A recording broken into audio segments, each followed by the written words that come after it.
Capítulo 107 del Next Dimension, titulado La desaparición de Scorpio. Es uno de esos títulos que no tiene ninguna vergüenza en hacernos un spoiler inmenso de lo que va a ocurrir, porque efectivamente lo que vemos es a Odiseo / Asclepio llegando al templo del escorpión celestial, o al templo de Scorpio, ¿no? Donde se va a encontrar con Escarlate y donde va a tener una confrontación que tiene algunas cosas que quiero resaltar. Recordemos que está solamente un templo, Odiseo, del templo de Ofiuco, o del templo del portador de la serpiente, ¿no? Que es su título oficial. El templo de Ofiuco está pues entre Escorpio y Sagitario. Y claro, entonces está solamente un templo, Odiseo, de llegar allí. Y recordemos además que en el templo de Ofiuco se encuentran de un lado Yoga y Shun, que acaban de llegar. Y del otro lado, o sea, digamos, por la puerta trasera, ¿no?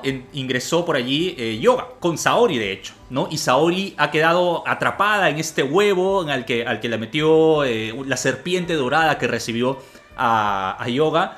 Y la serpiente dorada ha dicho, será Odiseo quien decidirá si Atena vive o muere, ¿no? Esa es la situación en el templo de Ofiuco al que está a punto de llegar Odiseo. Y lo primero que quería comentar o resaltar del capítulo es que, o sea, Escarlate es un personaje interesante en parte porque tiene una fidelidad, había sido uno de los Santos de Oro que habían mostrado una fidelidad más radical a Odiseo, ¿no? En el capítulo 77, cuando Escarlate se había enfrentado a Shiryu, de hecho había dicho algunas cosas que eran, no solamente manifestaban la fidelidad de Escarlate a Odiseo, sino que manifestaban su absoluta disposición a traicionar a Atena. A Shiryu, por ejemplo, le había dicho literalmente, si Odiseo resucitara, Atenea carecería de sentido. Y en otro momento le dice, el gran Odiseo del que te he hablado va a resucitar. Atenea ya no será de ninguna utilidad.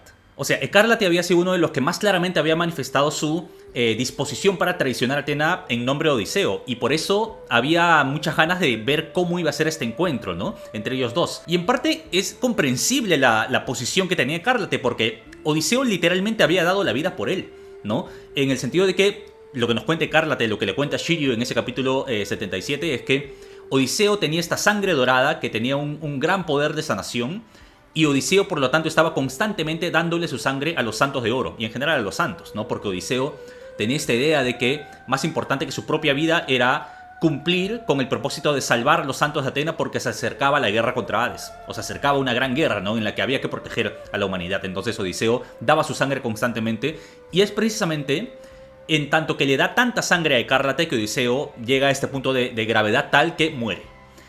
Literalmente Odiseo da su vida por Escarlate.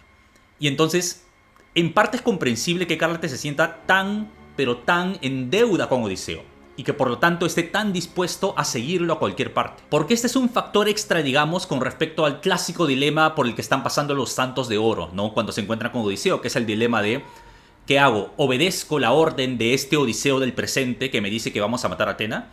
¿O más bien sigo las enseñanzas del Odiseo del pasado que me dijo que tengo que proteger a Atena? Hasta ahora todos habían elegido lo adecuado, que era seguir las enseñanzas de Odiseo de a cualquier costo proteger a Atena. Pero claro, en el caso de Escarlate tenemos esta aparente fidelidad radical a Odiseo que es solucionada por Kurumada con el hecho de que Asclepio ya está poseyendo casi totalmente a Odiseo. Entonces realmente Escarlate ya no tiene que verse enfrentado al dilema, porque lo que hace es identificar al demonio en el cuerpo de Odiseo, y por lo tanto Escarlate sigue siendo fiel a Odiseo, porque básicamente lo que dice es, voy a matarte para liberarte de este demonio, ¿no? Para que pare este sufrimiento que es que haya sido poseído por este ser demoníaco que es Asclepio, como sabemos. Y es interesante porque a la vez que Escarlate puede seguir siendo fiel a Odiseo para intentar salvarlo, para devolverle, digamos, el favor, a la vez que ocurre eso, Escarlate puede ser fiel a Atena, porque tiene que proteger su templo de este ser demoníaco que está intentando pasar. Y en el enfrentamiento entre Escarlate y Odiseo / Asclepio, tenemos un momento terrible, ¿no? Tenemos este momento en donde Odiseo literalmente extrae toda la sangre que le había dado del cuerpo de Escarlate. Uno de los momentos probablemente más sangrientos, si no quizás el más sangriento, tendría que repasarlo, que pensarlo más, pero uno de los más sangrientos hasta ahora de todo el Next Dimension, ¿no? Donde vemos literalmente la sangre salir a borbotones, la sangre salir a chorros, ¿no? Del cuerpo de Escarlate, incluso traspasando la armadura de oro. Esto, cuando lo veamos a color, va a ser terrible, va a ser extraordinario, ¿no?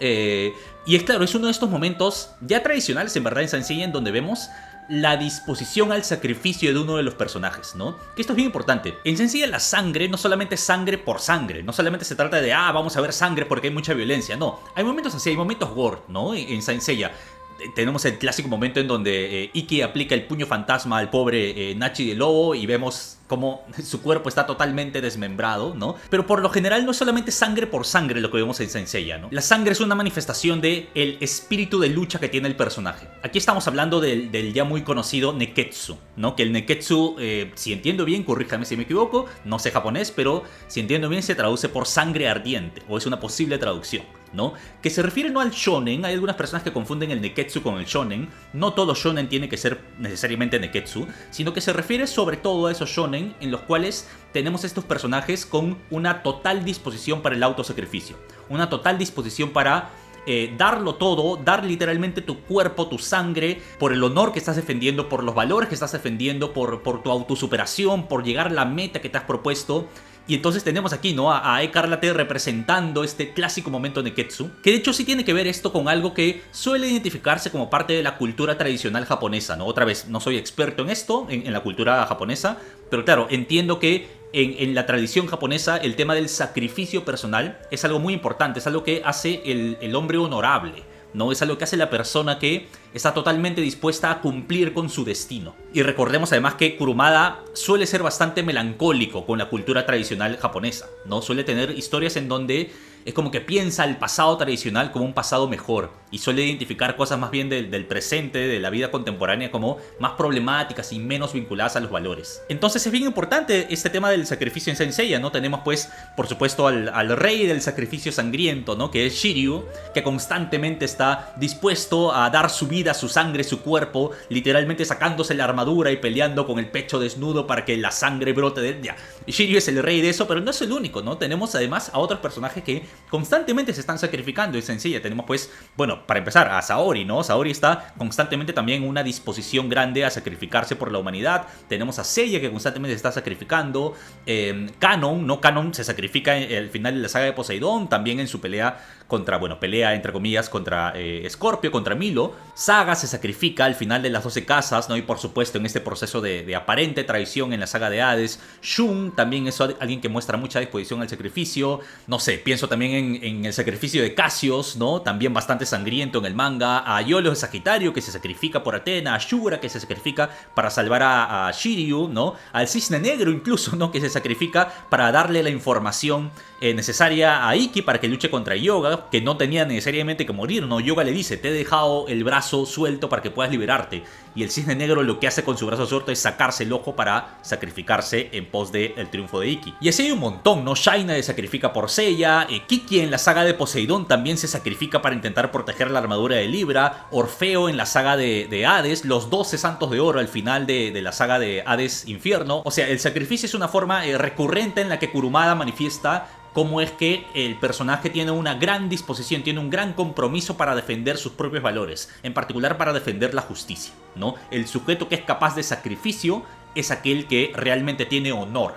Y eso pasa aquí con Ecarlate, ¿no? Ecarlate, que parecía alguien dispuesto a traicionar a Athena, finalmente se nos manifiesta como alguien que lo da todo, literalmente da su sangre, su cuerpo entero, literalmente desaparece, ¿no? En la confrontación que tiene aquí contra Odiseo. Y bueno, aparentemente Ecarlate ha muerto, ¿no? Con Kurumada nunca se sabe. Nadie sabe qué va a hacer, a dónde va a llevar la historia, qué va a pasar, pero aparentemente tenemos al primer santo de oro muerto de esta guerra, ¿no? Si no me equivoco. No, claro, ningún otro santo de oro creo que confirmado muerto, ¿no? Nunca se sabe. Recordemos que sabemos por lo que le pasó a Ox de Tauro. Sabemos que por la distorsión espacio-temporal, ¿no? Que está ocurriendo en general en el universo, en el santuario en particular, pero en general, los muertos no pueden llegar al río Aqueronte. Esto lo sabemos porque Ox no podía pasar el río Aqueronte. Quizás eso signifique que en verdad Ecarlate todavía no ha muerto totalmente. Quizás, no sé, se me viene a la mente ahorita también Suikyo. Suikyo tampoco de repente podemos confirmar 100% que ha muerto, ¿no? Por esa distorsión espacio-temporal. Pero bueno, al menos hasta aquí Ecarlate ha muerto. Tenemos al primer santo de oro que muere en esta guerra, que además recordemos que todos, al menos en teoría, ¿no? Todos tienen que morir a excepción de Shion y Doko, ¿no? Se supone que son los únicos sobrevivientes de esta guerra santa. a menos que ocurra ya lo que algunos sospechan o algunos tienen la teoría, ¿no? De que en verdad esta sea otra dimensión espacio-temporal diferente a la clásica, a la que conocemos, ¿no? Y las cosas de repente ocurren de forma distinta. Y ojo que el capítulo termina con algo que me parece bien interesante, ¿no? Que es que Asclepio tiene total confianza de que ya está, ya ganó, ¿no? Porque vemos al final del capítulo que Asclepio toma total posesión del cuerpo de Odiseo, ¿no? Dice de hecho Asclepio que el alma de Odiseo ya desapareció completamente y que por lo tanto ahora ese cuerpo es suyo finalmente, ¿no? Y Asclepio por fin podrá matarle a la diosa Atena y él convertirse en un dios. Y tiene total confianza Asclepio. Pero otra cosa que nos muestra, que nos hace recordar el capítulo es que allí está Iki y parte de las reflexiones de Iki son que los santos de oro están dormidos, ¿quiénes tenemos que proteger a Atena? Los santos de bronce. Probablemente se nos venga algo bien épico que sea ver a los santos de bronce enfrentarse a Asclepio. O sea, nuestros héroes, los grandes protagonistas, bueno, no está Seiya, Seiya es el gran protagonista, ¿no? Falta Seiya, pero los santos de bronce enfrentándose, digamos, al boss final, ¿no? A Asclepio. Es probable que eso venga en el templo de Ofiuco. Pero bueno, Kuruma siempre sorprende y ya veremos qué ocurre en el capítulo 108.